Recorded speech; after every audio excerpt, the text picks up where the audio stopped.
नमस्कार दर्शकों, दिन भर की बड़ी खबरों में आप सभी का स्वागत है। मैं हूं आपके साथ स्मिता सिंह।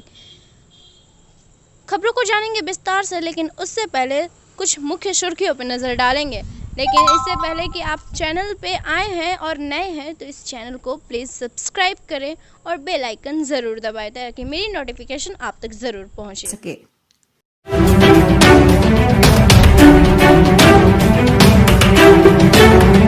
देश में अनलॉक 2 के बीच भारतीय रेलवे ने यात्रियों को बड़ी राहत दी है। भारतीय रेलवे ने 29 जून से सभी स्पेशल ट्रेनों के लिए तत्काल टिकटों की बुकिंग फिर से शुरू कर दी है। कोरोना महामारी के बीच भारतीय रेलवे ने इस सुविधा पर रोक लगा दी थी। रेलवे ने 25 मार्च से देशव्यापी लॉकडाउन के दौरान पैसेंजर, मेल और एक्सप्रेस ट्रेनों को निलंबित कर दिया था। पीएम नरेंद्र मोदी ने कोरोना काल में छठी बार देश को संबोधित किया। इस दौरान पीएम ने गरीबों और जरूरतमंदों के लिए बड़ा ऐलान किया। उन्होंने घोषणा की कि मुफ्त अनाज देने की योजना अगले 5 महीनों तक जारी रहेगी। पीएम मोदी ने कहा कि सरकार ने फैसला किया है कि 80 करोड़ से ज़्यादा लोगों को मुफ्त अनाज देने वाली योजनाएं जुलाई से लेकर नवंबर में भी लागू रहेंगी। केंद्र सरकार द्वारा इन 5 महीनों के लिए 80 करोड़ से ज़्यादा भाई बहनों को 5 किलो गेहूँ तथा 5 किलो चावल मुफ्त दिए जाएंगे। साथ ही प्रत्येक परिवार को 1 किलो चना भी मुफ्त दिया जाएगा। सत्तारूढ़ नेपाल कम्युनिस्ट पार्टी की आपसी घमासान काफी बढ़ चुकी है। सत्ता संघर्ष में पीएम केपी शर्मा ओली और पार्टी से अध्यक्ष पुष्पा कमल दहल प्रचंड आमने सामने आ गए हैं। पार्टी की स्थायी समिति की बैठक में प्रचंड और अन्य वरिष्ठ नेता माधव नेपाल, झालानाथ खनाल और वामदेव गौतम ने विभिन्न मुद्दों पर अपनी विफलता का हवाला देकर पीएम केपी ओली का इस्तीफा मांगा। पूर्वी लद्दाख में वास्तविक नियंत्रण रेखा एलएसी पर चीन की हिंसक झड़प के बीच अमेरिका ने कहा कि बीजिंग अपने से कमजोर देशों का सम्मान नहीं करता।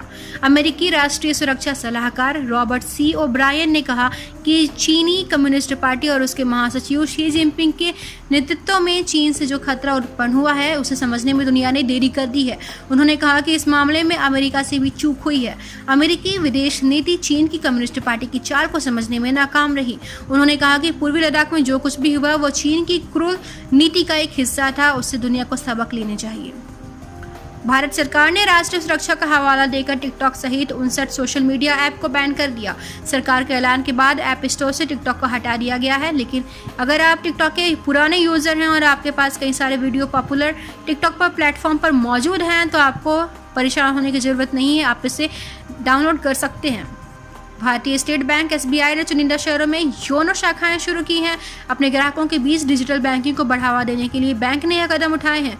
एसबीआई ने मंगलवार को इसकी जानकारी दी। योनो बैंक का डिजिटल बैंकिंग ऐप है। बैंक की ओर से कहा गया है कि उसने अपने पायलट के हिस्से के रूप में नवी मुंबई, इंदौर और गुरुग्राम में योनो शाखाएं लॉन्च की हैं। एसबीआई के ग्राहकों के लिए 1 जुलाई से एटीएम से निकासी करना महंगा पड़ सकता है। देश के सबसे बड़े बैंक के खाता धारकों को एटीएम से निकासी पर मिल रही रियायतें 1 जुलाई से बंद होने जा रही हैं। एसबीआई ने इस समय सभी एटीएम लेन देन को मुफ्त किया हुआ है। बैंक ने अपने खाता धारकों के लिए सिर्फ अपने एटीएम से ही नहीं बल्कि दूसरे बैंक के एटीएम से होने वाली लेन देन पर शुल्क माफ किए हुए हैं। बैंक ने कोरोना वायरस महामारी और लॉकडाउन को देखते हुए यह फैसला लिया था। उत्तर प्रदेश कांग्रेस कमेटी के अध्यक्ष अजय कुमार लल्लू को लखनऊ पुलिस ने हिरासत में लिया है। लखनऊ में कांग्रेस अल्पसंख्यक प्रकोष्ठ के अध्यक्ष शाहनवाज आलम की गिरफ्तारी के विरोध में धारा 144 के उल्लंघन में लल्लू को हिरासत में लिया गया है।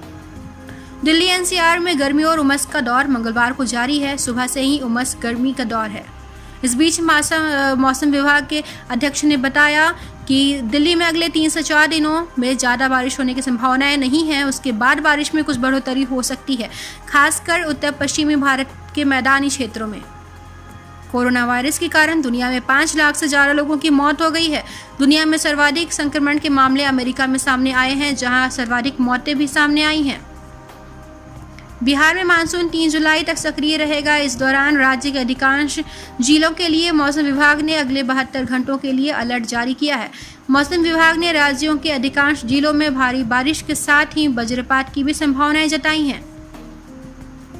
चीन को लेकर इन दिनों दुनिया भर के देश परेशान है। चीन की विस्तारवादी नीति की वजह से जो आर्थिक रूप से कमजोर देशों को लोन देकर और वहां पर अपना कारोबार फैलाकर अपने गुलाम बनाने में लगा हुआ है। कई देशों को तो अपने सैन्य बल से कब्जे में ले लिया है। तिब्बत इसका सबसे बड़ा उदाहरण है।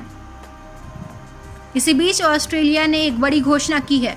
ऑस्ट्रेलिया ने चीन की ओर से किए जा रहे साइबर हमले से बचाव के लिए 500 साइबर एक्सपर्ट्स की भर्ती की घोषणा की है। प्रधानमंत्री नरेंद्र मोदी ने मंगलवार को राष्ट्र के नाम संबोधन में गरीबों के लिए जारी मुफ्त राशन की योजना को नवंबर तक बढ़ाने की घोषणा की। इसके बाद बंगाल की मुख्यमंत्री ममता बनर्जी ने भी बड़ी घोषणा की है। उन्होंने फ्री राशन की योजना को राज्य में अगले साल जून तक जारी रखने की बात कही।